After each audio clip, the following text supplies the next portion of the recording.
we went to Guatemala pretty haphazardly in an attempt to find a coffee farm and an opportunity to try and associate ourselves with the farming, with the culture.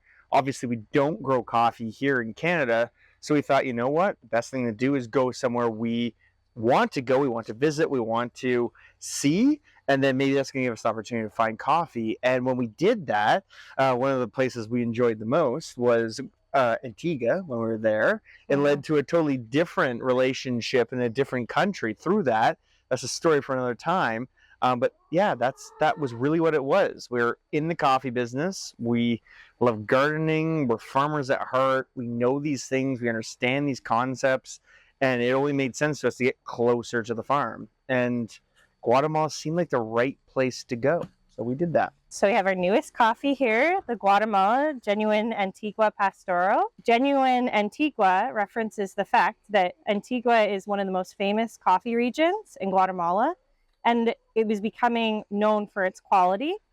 And then people were actually labeling things as Genuine Antigua that weren't from Antigua, from different areas or different countries altogether.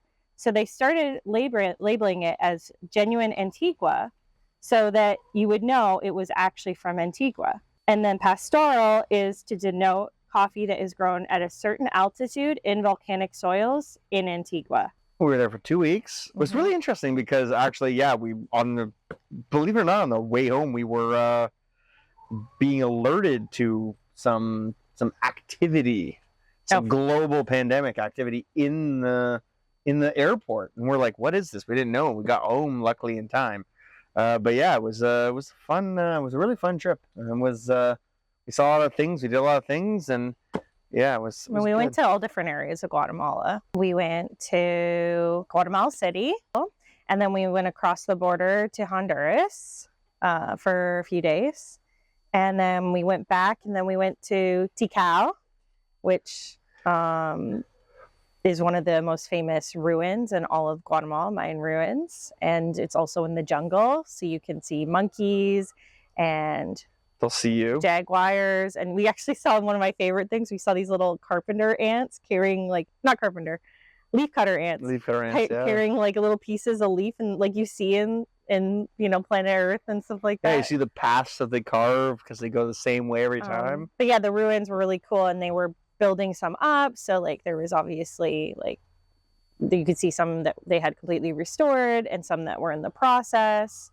And learn more about it. So that was really cool. And then Antigua, I think that was where we went next. And that place has a lot of culture, a lot of good restaurants, a lot of good coffee shops too. For sure. We did take some good coffee shops in Guatemala City too. And then we went to Lake Atitlan, which is actually another coffee growing region. Atitlan, am I saying that right? No, I think that's right. Yeah. Which is it's amazing. It's this volcanic. So there's volcanoes literally lining the circumference of this lake, and each little town, and most of these towns you can only get to by water taxi across the lake, have incredible coffee growing regions. And we stayed at a place that was right next to a coffee farm, and it was a lot of fun. And that was kind of our last destination. We also went to Chichicastenango.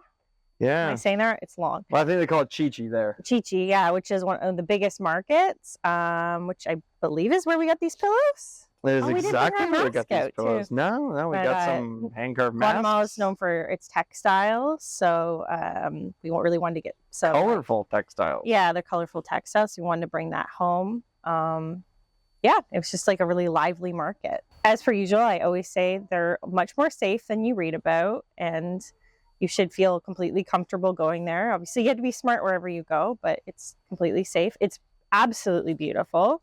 Yeah. Like you can climb volcanoes, which we also climbed a volcano. I'm kind of forgetting what things we did. Very, very hard because we live in Ontario and there's literally no mountains here. And yeah, we're used to being flat here. Yeah, and it was a lot of fun. Altitude was kicking my butt. I did the CN Tower run actually for World Wildlife Fund, and that was nowhere, like that was nowhere near as hard as climbing a volcano. It's kind of wild because we stayed in this incredible place in basically downtown Antigua, and they had a rooftop patio, and it was, I don't know, again, living in Ontario, you're so used to this incredibly like docile environment and climatic conditions. And we're up there, we're having a bottle of wine on the rooftop patio, and we're watching an active volcano spit lava. And it's like, is that a problem? And it was like, no, it does that every night. And I'm like, well, that's kind of insane. That's amazing. And it was just such a different environment to be in. But on the other hand, like, Antigua is this incredibly, like, it's quite an old city, town almost. It's not that big. It's all cobblestone streets, and it's incredibly like colonial Spanish. So it's like a very different kind of feeling to the rest of the country. Yeah, they have this whole concept where the whole courtyard is open. So all the rooms are obviously fully four walls and with a roof, but the middle part is like a courtyard, and they have like place to sit and, you know, and hang out, and that's just very popular, I guess, in Spain. Yeah. It just gives you this very like easygoing kind of vibe. Yeah. But what else do we do there? Climb the volcano, which is really hard too because it's very loose rock. So I am very clumsy. So I thought I was gonna die. And we roasted a marshmallow Over lava, which was insane. And then we ate a lot. We drank a lot. Lots of nice people. Met a lot of Canadians. people. Lots of Canadians do go to Central America. We've always met quite a few. Volcanic soil and the climate in general. And hello, we have a visitor. Do you want me to kick him off? No, he's adorable. Can you introduce this visitor? This is Houdini. Wipe the random crap off your face. It's one of our cats. He's not on a coffee bag, but we love him so much. Yeah, not yet, but soon. I don't know. There's not much else to say. This is Halloween, so it's Houdini month. Yeah. Black cat month. He's taking full advantage. And he absolutely loves cuddles. It's a very sweet cat. No, it's interesting because, like, so volcanic soils, in very general speaking, are very young soils, right? So, so many of the territories that we live on and the soils we have were volcanic at one point, right? That's kind of how so many of these things were made. And so they're very juvenile soils. So they tend to be very unique in the way that they offer different senses of nutrition and different ways of producing nutrition, different ways of holding water and moving nutrients. And it's quite unique in the way that you tend to get these, the juvenile soils, but the coffees tend to be like somewhat juvenile as well. They tend to be, and not juvenile in the way that they're unreformed or youthful in a bad way. They just tend to have this outgoing character. They tend to be very fruit driven. They tend to have these very like lush characters. They tend to have a lot of structure and activity that's very present in a young coffee, which is really kind of fun. So that's the thing I love the most about it, for sure. Yeah, it's actually a medium roast coffee, but I think a lot of people might think it's even a little darker, but it's not. It's just that the coffee naturally has so much body and fullness and chocolate notes, and like Casey said, a little bit of a fruitiness that it tastes like it might be closer to a medium dark roast. The tasting notes on the Guatemala are vanilla, date, and fig. Casey's obviously a winemaker, and I am also a chef, ex-chef, whatever you want to say. So we taste the coffees together, and sometimes we even talk to our friends and get them to try it too. And then we land on ones that we think are the most descriptive of the different notes of the coffee. So that might not be exactly what it tastes like, but it's the general flavor of the coffee, except for vanilla, which we got a ton of vanilla notes on the Guatemala. When we get a coffee, we actually do a lot of test roasting, even before we purchase it. So the Guatemala, we actually tried several different Guatemalas and from different areas in Guatemala. And this was our absolute favorite. I tried roasting it lighter, a little bit darker, and it was delicious in every roast. So that's why I knew this was a great coffee. And then when I was deciding what roast I thought best showcased the characteristics of the coffee, because after trying it light, medium, a little bit darker, I noticed different notes popping up. So I picked the one I thought best suited it. I find that you roast a coffee darker, you will get even more body, more dark chocolate notes, but you will lose things like sweetness. You will lose acidity. So it's just about finding the right balance to showcase the different flavors in the coffee. A coffee like from Ethiopia could be much more acidic. So you want to make sure you go a little bit lighter to showcase that. The Guatemala having those nice chocolate, vanilla, a little bit fruit notes. I want to make sure I held on to that. So that's why I chose more of a medium roast. Well, it's kind of interesting because this is actually the second time we've had a Guatemala coffee. Mm-hmm. That's true. And the first Guatemala coffee came before our time in Guatemala. And it's really interesting because I think our time there kind of informed us of the coffees we enjoy there. Because like you said, we spent some time in cafes there. There's so much interesting things happening, particularly in Antigua.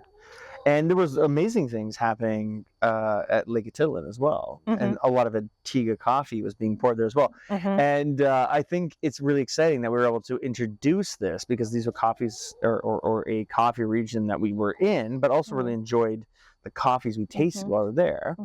And it's fun too, because I think we'd be remiss not to talk about the fact that, you know, we love our labels and we love the way that we can kind of showcase our experiences through incredible design. Not that we do the design, but it's incredible design.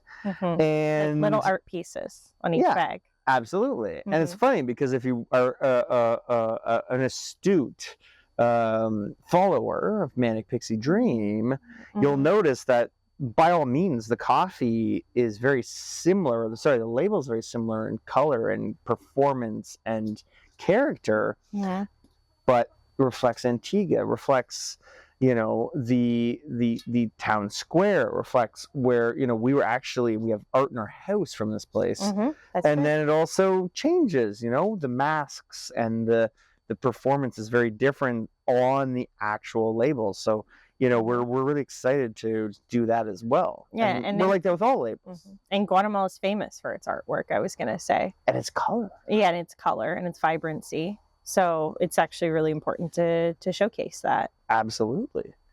The things I remember about Guatemalan coffee is they really like espressos, actually. We see that European influence. I remember going to a lot of espresso bars. The one thing I will actually say, which is interesting, is a lot of these countries tend to export their better coffee. There's definitely tiers to coffee, and the price affects that. And a higher quality Guatemala, like we say, the genuine Antigua Pastoral, which all gives credence to its quality, is most likely exported. So the coffee there wasn't always the best, but like we said, there are more roasters popping up and more people focusing on coffee quality, which we also saw in Honduras, was becoming more and more common. People actually sourcing from local farmers and paying more money. But it's the same problem here. It's like you have to explain to people, you know, why it costs a little bit more, and explain to people that people are being paid fairly and they're able to put more of that money into farming and the quality of the actual coffee and planting coffees that taste good and all these things. So anyways, my point is that a lot of the coffees that we actually they pour at just regular places there were not always the best quality. Yeah, right? It was, I think like anything, you're trying to put your best foot forward. So I think a lot of times the greatest coffees are being exported, which is a shame in some ways for them. But on a separate note, like that's what's gaining them notoriety, it's gaining them reputation. That's what's making people, you know, pursue their coffees, and that's amazing. It's a bit of a, you know, it's a small kind of sacrifice Mm-hmm. to try and make a better community and a better organized. Go ahead, sorry. I was gonna say, and this coffee is actually a lot of small lot farmers, and that's another thing. It's very difficult for a lot of the smaller farmers that just have, I don't know, what would you say would be a normal farm? Pretty small. It ranges. It's really hard for them to get their coffee to places like Canada, or even find people to buy their coffee. And the processing of that coffee takes a lot of equipment that can be very cost prohibitive. So this coffee in particular is a bunch of small lot farmers bringing it to one area, and then it being processed and then exported. So that's actually a really important part of the coffee growing culture in Guatemala. Yeah, exactly. Because I think that is very common there. That's funny, because it's just like anything else. You buy a house and you go, okay, I bought this house. It's incredible. Mm-hmm. Look at this thing I've done. Mm-hmm. Well, I need a lawnmower. Oh, wait a second. Lawnmower, costs something. Oh, I need a whippersnipper now. Oh, I need a snowblower. And that's the thing with a coffee farm, where I think the capability of growing the product in such an incredible climate, and obviously coffee can only grow in such unique latitudes, or between such unique latitudes. The opportunity to grow the product is just like us growing a product, just like us growing a garden, just like us growing grass. But the problem is, some of this equipment to maintain your property or maintain your product is really cost prohibitive, just like you said. And that's we've encountered this time and time again. And that's, I think, one of the, apart from the fact that they're, small, it's also just the access to this equipment is so difficult. The thing we always think about when we introduce new coffees is, what would be something that we are missing? What is something that we feel passionate about? What is something we think could be unique? And we were talking a lot about a new coffee and what people also reacted well to. I mean, we always got a lot of positive feedback about the Guatemalan coffee, or our other one. So we really wanted a coffee that, again, could be roasted medium. So we don't want anything too dark. We wanted something that was, again, full-bodied, lots of flavor. The Honduras tends to be a little bit more of a lighter coffee. It's very low acidity. It's not grown in volcanic soils. We do have ones that are a little more fruity, but it's very light. It's very easy drinking. This one's a little more big, a little more full, which is, I think something that we didn't have. And then we have the Bali, which is also grown in volcanic soil. So, we talk about how the soil can affect it, but also the region, and all different things, altitude, all different things that make those two places different. Weather, obviously we talked about weather. Antigua actually is basically always the same temperature year round. It's around 20 degrees Celsius year round. It's like perfect. That's what our cab driver told us. A lot of people told us. It's interesting, because I think it's as much as it fits into the profile, or a kind of a gap in the profile of coffees we want to offer. A big thing that we do, and we've spoken about this so many other times, is we want to offer coffees that have a connection to something we've done, to a connection of somewhere we've been, a connection to how we've behaved or how we have traveled. And Antigua just is perfect, because it was the first place we went, or I shouldn't say it was the first place, but Guatemala was the first place we thought of to try and go and, honestly, blindly try and find coffee farms and expose ourselves to the farming aspect of the business we decide to be in. And it's, this isn't really speaking to the profile of the coffee or anything. And obviously we're very, as Kristen said, and I'm not going to repeat it again, we're very careful in the way that we source our coffees and the characters we bring and the roasting profile we have.